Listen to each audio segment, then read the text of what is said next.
మీ personal interviews మరియు వ్యాపార ప్రకటనల కొరకు ఈ నెంబర్ని సంప్రదించండి. హాయ్ హలో నమస్తే, నేను మీ కట్టా కార్తీక్. ఏం పీకలేరు బ్రదర్. ఇప్పుడు ఈ డైలాగ్ చాలా ఫేమస్ గా మారింది.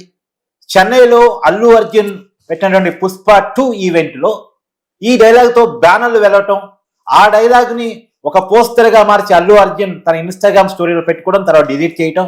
అంటే అల్లు అర్జున్ తెలిసే ఈ నినాదాలు నడుస్తున్నాయా? ఎందుకు అల్లు అర్జున్ పదే పదే పవన్ కళ్యాణ్ ఫ్యాన్స్ ని టార్గెట్ చేస్తున్నారు? ఏం పీకలేరు బ్రదర్ లో P1 K1 హైలైట్ చేస్తూ, అంటే పీకే పవన్ కళ్యాణ్ టార్గెట్ చేస్తూ ఈ వదలటం ఎలా చూడాలి? ఒకవైపు అల్లు అర్జున్ దేశవ్యాప్తంగా పాన్ ఇండియా స్టార్ అయ్యారు, 300 కోట్ల రూపాయల రెమ్యునరేషన్ తీసుకునే స్థాయికి వెళ్ళిపోయారు.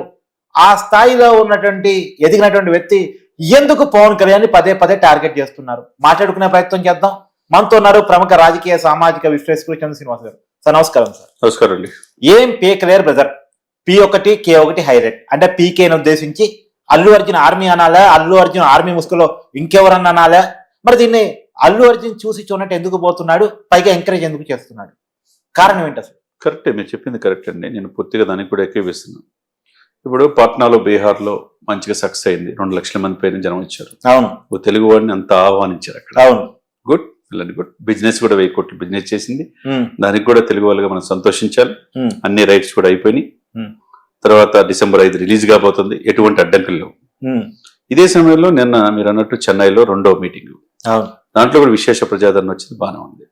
కానీ యాటిట్యూడ్ పాయింట్ ఆఫ్ వ్యూలో పవన్ మొదటి నుంచి కూడా Allu Arjun point of view different గా ఉంది. ఎంత ఎదిగితే అంత ఒదిగి ఉండాలి. బైబిల్లో కూడా ఒక మాట ఉంటుంది, తనకు తాను తగ్గించుకున్న వాళ్ళు హెచ్చపడతారు. దానికి ఒకవైపు పవన్ కళ్యాణ్ ఎగ్జాంపుల్ గా మనం చూడొచ్చు. 100% స్ట్రైక్ రేట్ తో ఢిల్లీ రాజకీయాలు శాసిస్తున్నాడు. ఇదంతా పట్టించుకునే ఇది కూడా ఆయన లేడు.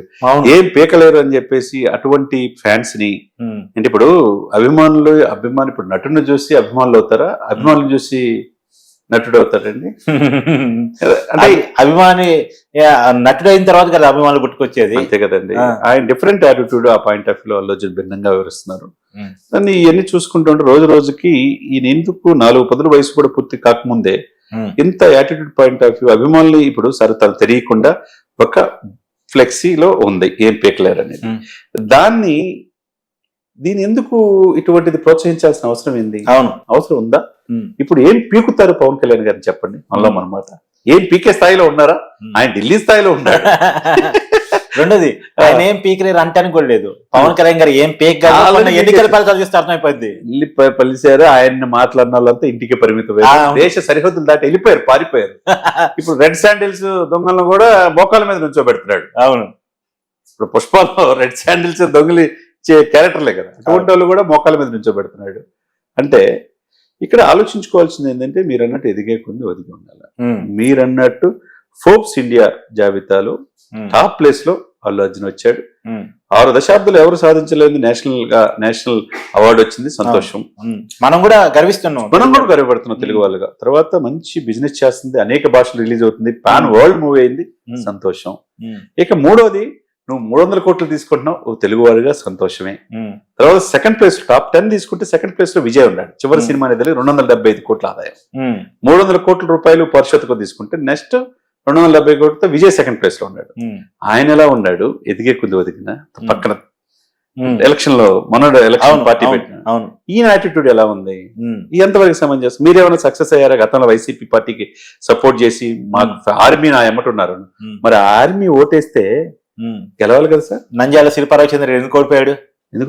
అవును, మరి ఆర్మీ గట్టిగా చేస్తే గెలవాలి కదా. అవును, ఎందుకు ఓడిపోయారంటే ఈ అతి మంచి పద్ధతి కాదు, ఎలవేళ్ళ ఉపయోగం ఉండదు. అవును, అంటే నువ్వు మొన్న ఇది బాలకృష్ణ షో ఏంటంటే NBK అన్స్టాపుల్ లో ఆయనకు అర్థమైపోయి పవన్ కళ్యాణ్ గారు ఫోటో పడంగానే బాలకృష్ణ గారు చూస్తా ఉంటే ఆయన ధైర్యం ఎక్కువ, ఆయన దగ్గర నుంచి చూసా అటువంటి ధైర్యవంతులు నేను చూడలేదు అన్నాడు. అంటే కొద్దిగా ఈ యొక్క ఇదిని ప్యాచ్ వర్క్ చేసుకోవడం ప్రయత్నం చేస్తున్నట్టు కనపడుతుంది. అదే సమయంలో ఆ తర్వాత జరిగిన చెన్నై దాంట్లో ఏం పెక్యులర్ ఇవన్నీ ఎందుకు?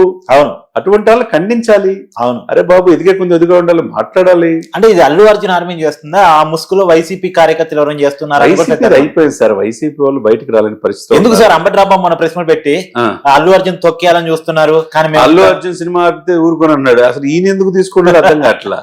అంటే మీరు అన్నట్టు ఆరోపణలు అవి కూడా ఒక ఆరోపణ. ఇప్పుడు కాదు సార్, నందమూరి కూటమి నుంచి జూనియర్ ఎన్టీఆర్ ని, మెగా కూటమి నుంచి అల్లు అర్జున్ ని విడదీసి ఆనందపడాలేమన్నా వైసీపీ ప్రయత్నం చేస్తుందా? వాళ్ళ ప్రయత్నాలు వాళ్ళ ఆశలు అడియాశలు తప్పితే ఏం ఉపయోగం ఉంటుంది సార్. ఈ రోజు కాకపోయినా రేపైనా అల్లు అర్జున్ రిలీజ్ కావాల్సిందే.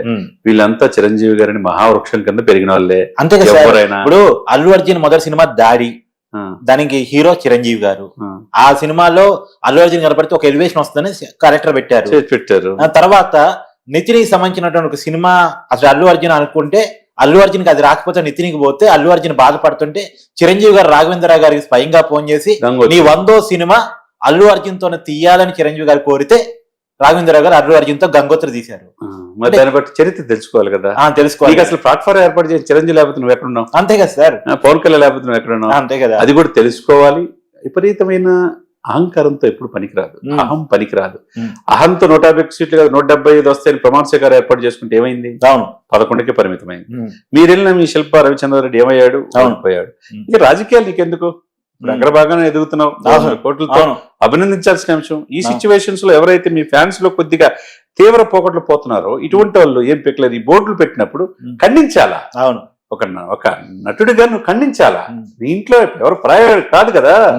అది ఇప్పుడు సూర్యుడి పైన ఉమ్మేస్తే ఏమైంది సార్? అవును, ఎవరి మీద పడింది? మన మీద పడింది, మీద పడింది. కాబట్టి పవన్ ని ఏమి పీకే పరిస్థితి కాదు కదా. అసలుకి రేపు టికెట్లు పెంచుకోవాలన్నా ఎక్స్ట్రా షోస్ వేసుకోవాలన్నా పర్మిషన్ ఎవరిని అడగాలనుకున్నారు ఆంధ్రప్రదేశ్ లో? మళ్ళీ ఇదే ప్రభుత్వాన్ని ఇదే పవన్ కళ్యాణ్ అడగాల్సిందే. అవును, అంటే తెలుసు. లేదు అంటే ఆయన కింద ఉన్నటువంటి కందులు దొరికేసి గారు ఆయన కూడా జనసేన ఆయన ఎవరు చేస్తాడు? పవన్ కళ్యాణ్ గారు చెప్తే. కాబట్టి ఇక్కడ తెలుసుకోవాల్సింది ఏంటంటే ఎదిగే కుంది ఒదిగుండాలా, అహం పనికిరాదు, మూలాలు మర్చిపోకూడదు. మీరు ఇప్పుడు నాకు డౌట్ సార్, ఇప్పుడు ఈ సినిమాల మీద ఏపీలో కక్ష ఉందా? వైసీపీలో మాట్లాడుతున్నా అడుగుతున్నా. మన జూనియర్ ఎన్టీఆర్ సినిమా రిలీజ్ అయింది, రేపు పుష్ప 2 రిలీజ్ కాబోతుంది. ఏమన్నా కక్ష ఉన్నట్టు మీకు కనపడుతుందా? కక్ష పెట్టుకుంటే అసలు సినిమాలు ఇచ్చేవాళ్ళు కాదు. మొన్న దేవరాకి షోకి ఇచ్చేసేవాళ్ళు కాదు కదా. కల్కికి దేవరాకి ఇచ్చారు కదా, నైట్ 10:30 కానీ షోకి ఇచ్చారు కదా. ఇప్పుడు సినిమా ఇండస్ట్రీ ఎంత గౌరవంగా చూస్తున్నారు. మరి గత 5 సంవత్సరాలు అడుక్కున్నారు కదా అందరు పోయి. అంతే కదా. ఆ సిచ్యువేషన్స్ నుంచి ఇప్పుడు అంత ప్రాధాన్యత ఇస్తున్నాయి. ఎంత ఒదిగి ఉండాలి? అది తెలుసుకొని వ్యవహరిస్తే భవిష్యత్తు బాగుంటుంది. సరే, చిరంజీవిని అవమానించారని చెప్పేసి అనుకున్నటువంటి జగన్మోహన్ రెడ్డికి ఎందుకు అల్లు అర్జున్ సపోర్ట్ గా నిలుస్తున్నాడు, లేదా అల్లు ఆర్మీ ఎందుకు సపోర్ట్ గా నిలుస్తుంది? అసలు ఉద్దేశం ఏంటి సార్? ఈ అల్లు ఆర్మీ అంటే ఏం సార్? కార్తీక్ గారు, దేశం రక్షణకు ఉపయోగపడే ఆర్మీ అంటారు. ఆర్మీ అని పెట్టుకుంటే విడిగా పెట్టుకుంటే తాట తీస్తారు. ఆర్మీ అంటే నేవీ బ్లూ కలర్ తెలుసు కదా, షర్ట్ వేసుకోవాలి. దేశ రక్షణకి అనుక్షణం 24 గంటలు బోర్డర్ లో దేశ రక్షణ పాటుపడేవాళ్ళు. అంతేగాని ఆర్మీ అంటే అది ఫ్యాన్స్ లో ఆర్మీ ఉండదు. ఆర్మీ అంటే మీ కుటుంబాన్ని కాపాడుకో ముందు, తర్వాత నీ రాష్ట్రాన్ని కాపాడుకో, దేశం గురించి చూడు. దేశ రక్షణకి పాల్పడే నిజమైన ఆర్మీ కంటే ఈ ఆర్మీ గొప్పలే కాదు. అవును, కాబట్టి ఎక్కువగా ఊహించుకుంటున్నారు. ఈ ఆర్మీ పదం అనేది పక్కన పెట్టుకొని జాగ్రత్తగా ఒదిగుంటే December 5 సినిమా రిలీజ్ అవుతుంది. మంచిగా ఆడితే అందరూ ఆహ్వానిస్తారు. మంచి బడ్జెట్ సినిమా అవుతుంది, అందరూ హ్యాపీగా ఫీల్ అవుతారు. అంటే అల్లు అర్జున్కి ఏమైనా రాజకీయాలంటే ఇంట్రెస్ట్ ఉందా? ఆయన ఏమైనా రాజకీయాల్లో రావాలనుకుంటున్నారా? బలేవాళ్ళు కార్తీక్ గారు రాజకీయాలు అసలు ఎక్కడ ఖాళీ ఉన్నాయి? ఆయన ప్లేస్ ఎక్కడ ఉంది అసలుకి? ఆయనకు అవసరమా? ఇక వాళ్ళ మామగారి దగ్గర వెళ్ళి తెలంగాణ పోటీ చేయాలి. ఆయనకి టికెట్ తెప్పించుకోలేకపోయాడు ఆయన. అవును, టికెట్ ఇచ్చినా గెలవలేదు. ఆయన గెలవలేదు, తీసేసి అల్లు అర్జున్ ప్రచారం చేశాడు. ప్రచారం చేసినా గెలవలేదు. అక్కడ వాళ్ళ మిస్సెస్ వాళ్ళ ఫ్రెండ్ శిల్పా రవిచంద్రారెడ్డికి ఇస్తే ప్రచారం చేసి అక్కడ గెలవలేదు. అంటే ఇక్కడ ఏంటి, సినిమా యాక్టర్ మాత్రమే చూస్తున్నారు. పవన్ సినిమా యాక్టర్ కాదు, భవిష్యత్తు నాయకుడిగా భారతదేశంలో కీలక పాత్రగా పవన్ చూస్తున్నారు. ఇది ఓన్లీ సినిమాలకే పరిమితం చేస్తున్నారు. కాబట్టి ఇది తెలుసుకోవాలి. ఇది రాజకీయాలకు పనికిరాడు అల్లు అర్జున్ గారు. ఓన్లీ సినిమాలకు మాత్రమే ఆయన hero. Okay, thank you sir, thank you so much.